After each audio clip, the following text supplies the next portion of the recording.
اس لیے میرے دوستوں حضور اکرم صلی اللہ علیہ وسلم نے اس امت کو نقل و حرکت پر ڈالا تھا.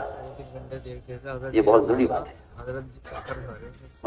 فرماتے تھے کہ امت کی نقل و حرکت جاری پانی کی طرح ہے. جیسے جاری پانی پاک رہتا ہے، پاک کرتا ہے، اس طرح اللہ کے راستے کی نقل و حرکت، یہ نقل و حرکت خود پاکی کا ذریعہ ہے جاری پانی کی. کیونکہ میں نے شروع میں عرض کر دیا تھا کہ اللہ تعالیٰ نے اس امت کی جو مدد کی ہے رعب کے ذریعے، وہ رعب قیامت تک کے لیے اس امت کو دے دیا گیا ہے. جی وہ رعب تین چیزوں میں ہے. امت کے لیے وہ رعب جس سے آپ کی مدد کی گئی ہے، وہ قیامت تک کے لیے اس امت کو دے دیا گیا ہے 3 چیزوں میں. ایک دعوت، دوسرے اتباع سنت، تیسرے امت کی آپس کی اجتماعیت. جی ہاں، اجتماعیت نہیں ہوگی تو باطل داخل ہو جائے. یہ 3 چیزیں ہیں اصل. جی ہاں، دعوت، اتباع سنت، آپس کی اجتماعیت. اگر یہ 3 چیزیں مسلمان میں ہیں تو مسلمان کتنا بھی تعداد میں کم و غالب ہو کر رہے گا. تو میں نے عرض کیا پہلی چیز دعوت، کہ جب یہ دین کی دعوت کے لے کر خود پھرتا تھا. اب تو کیونکہ لوگوں کا خیال یہ ہے کہ بھئی پھرنے کے علاوہ اور بھی تو ذرائع ہے. اور میں اس بات سے مجھے تعجب ہے کہ آپ عبادت کے بارے میں تو کہتے ہیں کہ بدن کا متبادل نہیں ہے، اور دعوت کے بارے میں آپ کہتے ہیں کہ ہاں اس کے بہت متبادل ہے. کیسے ہو سکتا ہے؟ یہ کیسے ہو سکتا ہے؟ کہ عبادت کے لیے تو بدن کا متبادل ہے، نماز آپ کو پڑھنی پڑے گی، روزہ آپ کو رکھنا پڑے گا. اور جو مسئلہ آتا ہے دعوت کا تو کہتے ہیں دعوت دینے کے لیے تو اور بھی ذرائع ہیں. میں تو آپ سے کھل کر کہہ رہا ہوں، آپ کا خیال غلط ہے. دعوت نماز کی طرح بدنی فریضہ ہے. دعوت نماز کی طرح بدنی فریضہ، دعوت نماز کی طرح بدنی فریضہ ہے. دعوت نماز کی طرح بدنی فریضہ ہے. علم تفعل فما بلغت رسالتہ، اگر آپ نے خود نہیں پہنچایا تو آپ نے مسئلہ نہیں کیا. چنانچہ آپ صلی اللہ علیہ وسلم نے دور نزدیک ہر فرد کو دعوت دینے کے لیے آپ نے جہاں تک آپ نے کوشش کی جہاں آپ نے وہاں جماعتیں بھیجی. آپ صلی اللہ علیہ وسلم نے ایک جماعت بھیجی کس طرح کی طرف شعیب نے آپ کو بھیجا. آج کل لوگوں نے یہ اڑا رکھی ہے کہ بھئی دیکھو کہتے ہیں خط سے دعوت نہیں دی جاتی، دیکھو آپ صلی اللہ علیہ وسلم نے خط بھیجا ہے. اس طرح بہت سے بادشاہوں کا نام بھول گئے ہیں. سوچیے تو صحیح آپ نے بھی کیا بات آپ نے نکالی ہے. آپ غور کریں اس پر کہ آپ صلی اللہ علیہ وسلم نے اپنی ذات سے خود دعوت دی ہے، اور جہاں آپ نے خطوط بھیجے وہاں جماعت کو خط دے کر بھیجا ہے. خط بطور ثبوت کے ہے، دعوت بطور اتمام حجت کے. اگر ایسا ہی تھا تو زمانے میں ڈاک کا انتظام تھا. ایک منزل تک تھوڑے خط لے کر تھوڑا کرتے تھے، وہ خطوط پہنچائے جاتے تھے. سجائے ہوئے کبوتر ہوتے تھے جو خط پہنچا کر آتے تھے. بالکل حساب سے بس کر رہا ہوں. اور گھوڑوں پر ایک منزل سے ایک منزل تک ڈاک کے جو ہے رسد کا اور پہنچانے کا پورا انتظام. لیکن آپ نے ڈاک کو استعمال نہیں کیا.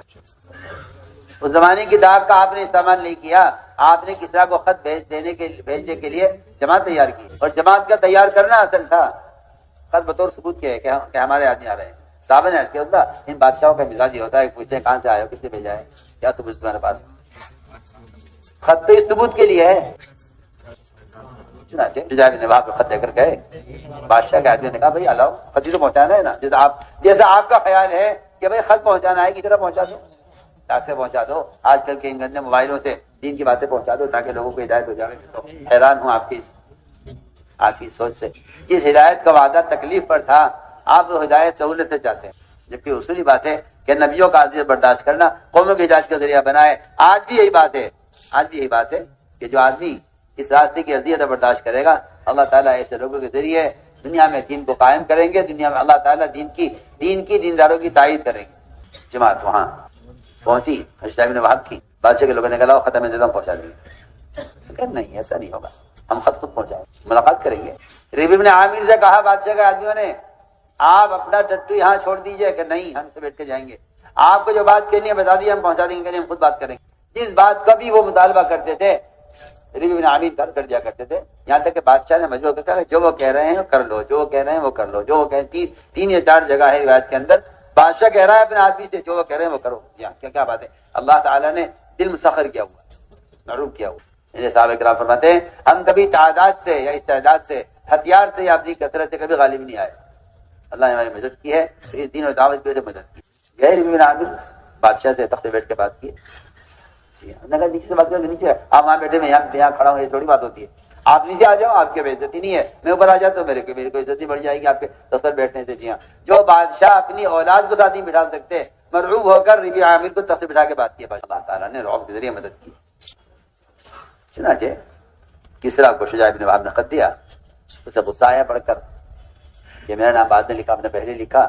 اس نے فوراً خط پھاڑ دیا اور یمن کے گورنر بازان کو یہ حکم دیا کسریٰ نے کہ جاؤ 2 فوجی بھیجو فوراً محمد صلی اللہ علیہ وسلم کو نعوذ باللہ گرفتار کر کے میرے پاس لے گیا. آپ جتنے زمانے کا مسلمان وہ یہود و نصارہ اور ان کے نظام باطل سے متاثر ہو رہا ہے، وہاں ایک صحابی شجاع بن وہب وہاں سے واپس ہوئے. اس نے خط پھاڑ دیا اور یہ حکم دیا کہ جاؤ انہیں گرفتار کراؤ. یمن کے گورنر بازان نے 2 فوجی بھیجے آپ صلی اللہ علیہ وسلم کی گرفتاری کے لیے. وہ کہا بھائی 2 آدمی بھیج دینا، وہ بیچارے بڑے کمزور لوگ ہیں، یہ آنے کے بعد کوئی طاقت ہے نہ کوئی جو ہے ہتھیار ہے، نہ ان کی کوئی اکثریت ہے، مست فاقہ مست لوگ ہیں، فقراء ہیں، زیادہ لمبی جوڑی فوجی نہیں ضرورت ہے، 2 آدمی کافی ہیں. 2 آدمی فوجی آپ کو گرفتار کرنے کے لیے چلے یمن سے. طائف پہنچے، طائف والے نے بڑا اکرام کیا، بہت اکرام کیا. جی ہاں، اور طائف والے نے کہا بھائی اطمینان سے بیٹھ جاؤ، اب تو بڑی سپر طاقت ان کے مقابلے پر آ گئی ہے. جی ہاں، اب تو ہمیں کچھ کرنے کی ضرورت نہیں ہے، اب تو یہ کسریٰ خود ہی نمٹ لے گا، نعوذ باللہ آپ صلی اللہ علیہ وسلم سے خود نمٹ لے گا، آپ بیٹھ جاؤ. انہوں نے وہاں سے پھر ہدیہ دے کے ان کو روانہ کیا. پھر یہ دونوں فوجی وہاں پہنچے آپ ساتھی میں خدمت میں. وہاں کا معاملہ ہی الگ ہے، وہاں کا معاملہ ہے ہی نہیں ہے کہ کون کس لیے آ رہا ہے، کون کس لیے آ رہا ہے. وہاں تو ایک ہی فکر سوار ہے ہر ایک پر کہ یہ کسی طرح جہنم سے بچ جاوے گا، ہمارا قاتل ہے.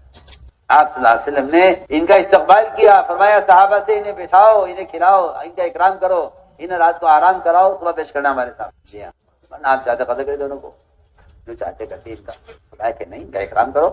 جو ہمیں لینے کے لیے آئے ہیں ہمیں انہیں دعوت دے کر انہیں لانے کے لیے استعمال کرنا ہے. سنیے نا میں کیا کہہ رہا ہوں. نبی کی سوچ یہ ہوتی ہے دشمن کے ساتھ کہ جو ہمیں لینے کے لیے آئے ہیں ہمیں انہیں اپنا بنا کر انہیں اوروں کو لانے کے لیے استعمال کرنا ہے. ہمارے پاس تو نعمت آئی ہے، ہم اسے کیسے استعمال کریں. جی ہاں، ہمیں تو ایک راستہ ملا ہے، یمن کے گورنر بازان کو دعوت دینے کا راستہ ملا ہے. آپ صلی اللہ علیہ وسلم نے ان دونوں فوجیوں کو آرام کرایا اور فرمایا کہ صبح پیش کرنا ہمارے ساتھ. رات کو دونوں فوجی جی ہاں بھائی وہاں سے آئے ہیں گرفتار کرنے کے لیے. انہیں کیا پتا کہ وہاں جا کر دین میں گرفتار ہو جائیں گے. یہ دونوں رات کو آرام کیا انہوں نے، صبح آپ کے پیش کیا گیا. تو یہ آپ کو دیکھ کے دونوں فوجی کانپ رہے تھے. کیوں گھبرا رہے؟ کیا بات ہے، گھبراؤ مت، اطمینان سے رہو. کیا بات ہے، کیسے آنا ہوا؟ انہوں نے کہا جی ہم تو آپ کو گرفتار کرنے کے لیے آئے ہیں. آپ نے فرمایا مجھے کس نے بلایا ہے؟ کیا جی آپ کو بڑے بادشاہ کسریٰ نے آپ کو بلایا ہے، ہم آپ کو لینے کے لیے آئے ہیں. آپ نے فرمایا اب تم مجھے لے جا کے کیا کرو گے؟ اسی رات میرے آقا نے تمہارے آقا کسریٰ کو قتل کر دیا. 15 دن یا مہینے کی مسافت سے آپ کے پاس خبر کیسے پہنچ گئی اچانک؟ آپ یہ نہیں کہہ رہے 15 دن پہلے قتل کر دیا گیا ہے، نہیں، اسی رات میں، آج ہی کی رات میں تم یہاں سو رہے تھے دونوں، اور وہاں تمہارا بادشاہ کو کسریٰ کو اس کے بیٹے شہروین نے قتل کر دیا. ان میں سے ایک نے کہا اتدری ما تقول، آپ سوچ سمجھ کے بول رہے ہو، کیا کہہ رہے ہو آپ؟ کہ ہاں میں سوچ سمجھ کے میں دیکھ کر کہہ رہا ہوں کہ میرے آقا اللہ نے تمہارے آقا کسریٰ کو اس رات میں قتل کر دیا. ان میں ایک سمجھدار آدمی تھا جد جبیرہ، اس نے فوراً پرچہ لکھا اور ایک گھوڑا دوڑایا یمن کی طرف، جلدی بھاگو یہاں سے اور خبر لے کر آؤ، یہ تو ایسی باتیں کر رہے ہیں. وہاں سے خبر آئی، بالکل صحیح کہہ رہے ہیں محمد صلی اللہ علیہ وسلم، اسی رات میں شہروین نے اپنے باپ پرویز کو قتل کر. میں تو عرض کرنا چاہتا ہوں، ساری امت مسلمہ سے عرض کرنا چاہتا ہوں، عالمی سطح پر عرض کرنا چاہتا ہوں، خدا کی قسم امت نصرت کے نازل ہونے کا فریضہ چھوڑے ہوئے ہے. یہ کہہ کر کہ کوئی فرض کفایہ نہیں، فرض عین نہیں ہے، فرض کفایہ ہے. سارے عالم سے کہ آپ کو دھوکہ دیا ہے کسی نے. مجھے اس بات کا یقین ہے کہ یہ کام نبی والا کام ہے اور یہ کام صحابہ والا کام ہے، مجھے اس کا یقین.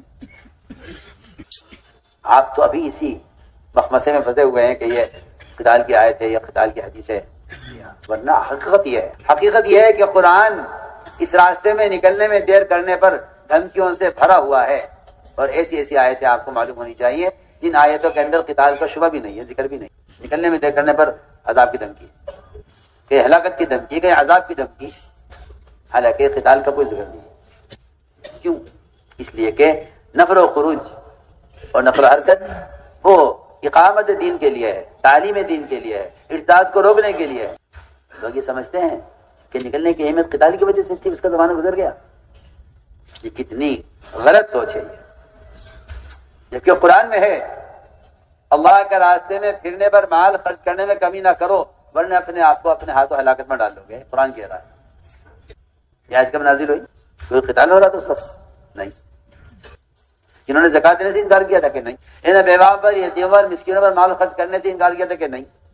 انہوں نے حج کرنے سے انکار کیا تھا کہ نہیں؟ وَأَنفِقُوا فِي سَبِيلِ اللَّهِ، آپ کہتے ہیں فی سبیل اللہ کا مطلب یہ ہے کہ بھائی ہر اللہ کے راستے ہیں، یہ تھوڑی کہ آپ اللہ کے راستے کے خروج پر خرچ کرو، اور بھی راستے اللہ تعالیٰ کے، کوئی شک نہیں ہے۔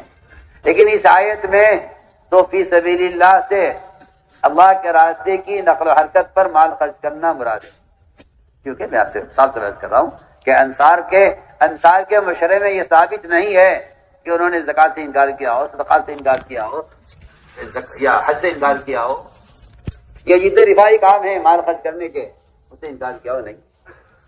واقعہ یہ پیش آیا تھا کہ انصار نے یہ کہا تھا کہ ہم اب تک پھرتے رہے، اسلام کمزور تھا، مسلمانوں کی تعداد کم تھی، ہم نے اللہ کے نبی کی مدد کی ہے اور ہم نے پلٹ کر گھر، کاروبار، بیوی بچوں کے تقاضوں کو دیکھا نہیں ہے۔ اب کیونکہ اسلام مضبوط ہو گیا ہے، مسلمانوں کی کثرت ہو گئی ہے، اور آگے روایت میں ہے کہ اب کوئی قتال بھی ہونے والا نہیں ہے، تاکہ وہ لوگ بھی سمجھ لیں کہ خروج کے فضائل اور اس کی اہمیت صرف قتال کی وجہ سے ہرگز نہیں ہے۔ میں آپ سے کھل کر گیا کہ خروج کی اہمیت قتال کی وجہ سے نہیں ہے، قتال خروج کا ایک عارض ہے جو اکثر پیش نہیں آیا۔ انہوں نے یہ کہا انصار نے کہ اب کوئی قتال بھی ہونے والا نہیں ہے، لہٰذا اب کچھ عرصے کے لیے مدینے میں رہو، مقامی کام کے ساتھ باہر نہ نکلو۔ اس پر ادھر یہ مشورہ چل رہا تھا، ادھر قرآن نازل ہو رہا تھا۔ اللہ تعالیٰ نے قرآن نازل فرمایا وَأَنفِقُوا فِي سَبِيلِ اللَّهِ، اللہ کے راستے میں پھرنے پر مال خرچ کرنے میں کمی مت کرو ورنہ اپنے ہاتھوں اپنے آپ کو ہلاکت میں ڈالو۔ یہ قرآن آپ نے بڑا پوچھا انصار سے تم نے کیا مشورہ کیا ہے؟ یہ اللہ تعالیٰ ناراض ہو رہے ہیں کہ جی ہم نے تو یہ سوچا تھا، میں اللہ تمہارے اس مشورے سے ناراض ہیں کہ تم نے کچھ عرصہ مدینے میں رہنا طے کیا ہے۔ تو میرا عزیز دوستو، بات اصل یہ ہے کہ ساری دنیا کے دیکھے مسلمان ایک قسم کے اعضاء کی طرح ہیں، حدیث ہے، اور اس حدیث کا تقاضا یہ ہے کہ اگر کسی علاقے میں بے دینی ہے تو وہ میرے پیر کا زخم ہے، کسی علاقے میں بے دینی تو میرا ہاتھ کا زخم ہے۔ یہ نہیں کہا جائے گا کہ علاقے کی بے دینی ہے، نہیں، علاقے کی بے دینی نہیں ہے، وہ پورے بدن کی، وہ پورے بدن کا مرض ہے، جبکہ آپ کو معلوم ہے یہ بات حدیث میں صراحتاً فرما دیا گیا ہے کہ ساری امت ایک قسم کے اعضاء کی طرح ہے، اگر اس کے جسم میں کہیں ایک تکلیف ہوگی تو اسے پورا بدن بے چین ہوگا۔ میں کہنا چاہتا ہوں کہ اس حدیث کا مفہوم صرف یہ نہیں ہے کہ اگر مسلمانوں میں کہیں فاقہ آ جائے، تنگی آ جائے، کوئی حادثہ پیش آ جائے، کہیں آگ لگ جائے، کہیں زلزلہ آ جائے، کہیں سیلاب آ جائے تو مسلمان کو چاہیے کہ مسلمان کے کام آئے۔ میں کہتا ہوں اس موقع پر غیر مسلم بھی کام آ جائے گا، لیکن اس سے بڑھ کے حدیث کا مفہوم یہ بتا رہا ہے کہ اگر کسی علاقے میں بے دینی ہے تو وہ سارے مسلمانوں کے لیے بے چینی کا سبب ہونا چاہیے۔ حدیث صراحتاً فرمایا کہ اگر پورے مسلمان ایک قسم کی طرح ہے، اگر پیر میں زخم ہے تو پیر کے زخم سے آنکھ جاگ رہی ہے، اگر آسٹریلیا میں بے دینی ہے تو ہندوستان کا مسلمان بے چین ہو وہاں جانے کے لیے۔ ہم کیوں نکلے جبکہ قرآن یہ کہہ رہا ہے کہ اگر نہیں نکلو گے تو اللہ عذاب دیں گے۔ میں تو سب سے بات کرتا ہوں کہ نماز چھوڑنے پر عذاب کی خبر ہے، زکات نہ دینے پر عذاب کی خبر ہے، لیکن اللہ کے راستے میں نہ نکلنے پر عذاب کی زمانے میں لوگوں کو خبر ہی نہیں۔ سنیے نا، میں تو سے کھل کر کہہ رہا ہوں، آپ اسے خیالی باتیں سمجھتے ہیں، آپ ہمارے ملفظات نہیں پڑھتے، ہمارے ملفظات میں چھپا ہوا ہے اس راستے میں نکلنے میں کوتاہی کرنا اللہ کے عذاب کو واجب کر دے گا۔ بتائیے، اس سے میرے دوستوں عزیزو، چاہے وہ نقل و حرکت ہو چاہے مقامی کام ہو، دونوں پر حدیثوں میں وعیدیں ملتی ہیں تاخیر کرنے پر۔ آپ جانتے ہیں یحییٰ علیہ السلام کو اللہ نے حکم دیا کہ یحییٰ بنی اسرائیل کو مسجد میں جمع کرو اور 5 باتیں انہیں آپ پہنچاؤ، اللہ کے ذکر کو شریک ادا کریں، نماز قائم کریں، زکات ادا کریں، رمضان کے روزے رکھیں، اللہ کا ذکر کریں۔ 5 باتیں پہنچانی تھی۔ یحییٰ علیہ السلام کسی کام میں مشغول تھے، عیسیٰ علیہ السلام نے یاد دلایا کہ یحییٰ اللہ نے تمہیں اس کا حکم دیا ہے، تم نے وہ اس میں دیر نہ ہو جائے، اگر آپ مشغول ہیں تو یہ کام میں کر دیتا ہوں۔ عیسیٰ علیہ السلام نے کہا یحییٰ ہرگز نہیں، اگر تم نے کیا میں نے نہ کیا اللہ مجھے عظیم میں دھسائیں گے، اللہ مجھے عذاب دیں گے۔ بتائیے یہ مسجد میں لوگوں کو جمع کرنے میں تاخیر کرنے پر یحییٰ علیہ السلام کیا فرما رہے ہیں آپ بتائیے۔ آپ کہتے ہیں مستحب کام ہے، مستحب کام کے چھوڑنے پر کہیں قذف کی دھمکی ہوگی، کہیں عذاب کی دھمکی ہوا کرتی ہے، سوچیے آپ کہتے ہیں کیا یہ کرنا کوئی ضروری ہے کہ اس کا حکم کیا ہے جی؟ نہ کرنے پر وعیدیں ہیں، کرنے پر وعدے ہیں، اور آپ کہہ رہے ہیں اس کام کے کرنے کا حکم کیا ہے جی؟ سوچیے آپ، بالکل واضح ہے۔ مسجد میں لوگوں کو جمع کر کے 5 باتیں آپ سکھلائیں، یہ حکم دیا اللہ نے اہل اسلام کو۔ اس میں دیر کے اندیشے پر، دیر ہونے کے اندیشے سے ایسا نے کہا کام میں کر دیتا ہوں، ایسا نے کہا ایسا اگر تم نے کام کیا میں نے نہ کیا اللہ مجھے میں دسائیں گے، اللہ مجھے عذاب دیں گے، ترمذی شریف کی روایت۔ اس لیے میرا چیز دوستو، پورا دین زندگی میں جب آتا ہے، جب آدمی پورے دین کا فکر کرتا ہے، اور یہ نہیں کہہ رہے کہ اپنی ذمہ داری ہے کہ نہیں، میں تو مثال دے چکا ہوں آپ کو، اگر آپ کے پیر میں زخم ہے تو بتائیے آپ کی ذمہ داری ہے، پیر کی ذمہ داری ہے، کس کی ذمہ داری بولیے؟ حدیث کا جو مفہوم ہے وہ یہ بتا رہا ہے۔ اگر آپ کا خیال یہ ہے کہ ہم کے ذریعے سے پیغام پہنچا دیں گے تو آپ اس حدیث کو غور کر لیجئے جس میں ساری امت کو کشتی کا سوال کہا گیا ہے۔ اس کشتی میں آپ اشتہار لگا دو، اس کشتی میں آپ اعلان کر دو، اگر آپ نے ہاتھ نہ پکڑے جا کر سوراخ کرنے والوں کی تو سب ڈوبے گے۔ واضح روایت ہے، اس لیے میں نے شروع میں روایت پڑھی تھی خطبے کے ساتھ کہ جو تم سے منکر کو دیکھے اس کو چاہیے ہاتھ سے بدلے، نہیں بدلتا زبان سے بدلے، نہیں بدلتا دل سے اس کو سے بدلے دعاؤں کے ذریعے۔ اگر یہ بھی نہیں کرتا ہے تو پھر حدیث یہ کہتی ہے کہ اس کے دل میں ایمان کا ذرہ بھی نہیں، بلکہ یہاں تک لکھا ہے علماء نے کہ جو آتی منکر کو دیکھ کر ناراض نہ ہو اس کے ایمان کا ذائقہ ختم ہو چکا ہے۔ اسے میرے دوستوں یہ ساری دخل و حرکت اس لیے ہے تاکہ ہر فرد کو خود جا کر دعوت دی جائے۔ میں کہتا ہوں دعوت کے فریضے کو ادا کرنے کے لیے خروج ہے، دعوت کے فریضے کو ادا کرنے کے لیے خروج، قلم سے کتاب سے یہ فریضہ ادا نہیں ہوگا۔ تعلیم کا فریضہ بے شک میں کہتا ہوں کہ قلم اور کتاب یہ کوئی شک نہیں ہے کہ اس سے ہمیں عمل کا طریقہ معلوم ہو جائے گا، عمل کا طریقہ معلوم ہو جائے گا، عمل کا سلیقہ معلوم ہو جائے گا، لیکن عمل کی استعداد جو پیدا ہوگی وہ تو عمل کے ماحول میں رہنے سے پیدا ہوگی۔ اس لیے پورا مجمع اس کے بات کا عزم کر لے، آپ دلی مرکزی مقام ہے، دعوت کا دہلی مرکزی مقام ہے سارے عالم کے اعتبار سے۔ اس وقت ہمارا سفر حبشہ کا ہوا، ادھر ساؤتھ افریقہ کا ہوا، ایک ایک ملک 200 سے جماعتوں کا مطالبہ کر رہا ہے، 200 جماعتیں ہمارے آگے آپ اس کے بیٹھے ہوئے ہیں، آپ یہ سوچ کر بیٹھے ہوئے ہیں کہ افریقہ کا دین افریقہ والے جانے، افریقہ میں بے دینی افریقہ والے جانے۔ ایسا معلوم ہوتا ہے کہ فالج پڑ گیا ہے امت پر، اس کے پیر میں کوئی چبایا جا رہا ہے مگر اسے احساس نہیں ہے، یہ دینی فالج ہے، میں کہتا ہوں دینی فالج ہے۔ تو میرے دوستوں اس وقت ملکوں کے تقاضے ہیں جماعت، میں اس پورے مجمع سے کہتا ہوں، اس پورے مجمع میں جس شخص کے بھی 3 مرتبہ 4 ماہ لگ چکے ہیں وہ بیرون کے لیے کھڑا ہو جائے۔ میں یہ نہیں کہوں گا کون تیار ہے، میں یہ نہیں کہوں گا کون تیار ہے، میرا دل یہ کہنا کون تیار ہے، یہ لوگوں کو بٹھانے کا طریقہ ہے، اٹھانے کا طریقہ نہیں۔ اس پورے مجمع میں جو 4 ماہ 3 مرتبہ لگا چکے ہیں وہ بیرون کے لیے اپنی جگہ کھڑے ہو جائے، کھڑے ہو جائے۔